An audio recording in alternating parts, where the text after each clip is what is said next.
Et il y a 2 ans, la Belgique et les Fagnes avaient été aussi touchés par des incendies en forêt. La situation était évidemment bien moins dramatique que ce qu'on vient d'évoquer.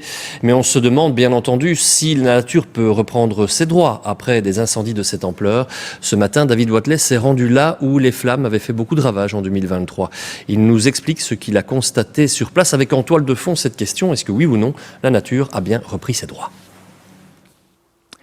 Eh bien oui, Sacha, je me trouve ici dans cette zone des Fagnes qui avait été ravagée par un important incendie en mai 2023. Nous sommes ici à la frontière allemande. Plus de 155 hectares étaient partis en fumée. Les hommes du feu avaient d'ailleurs lutté pendant de nombreuses heures pour en venir à bout. Et puis au final, il y avait ce paysage recouvert de cendres. La végétation avait été entièrement brûlée. Alors aujourd'hui, il suffit de regarder derrière moi. Eh bien, vous le voyez, cette végétation, elle a repoussé. Il y a même pas mal de fleurs ici derrière moi, mais il faut le savoir que c'est assez normal. Il faut entre 6 à 7 semaines pour que les petits herbacées repoussent. Il y a des graminées, mais ce n'est pas forcément qu'une bonne nouvelle parce que ces herbacées empêchent certaines espèces de pousser. Et puis surtout, ces herbacées posent un autre problème, c'est qu'ils sont plus sujets à la sécheresse. Ils peuvent prendre feu plus rapidement.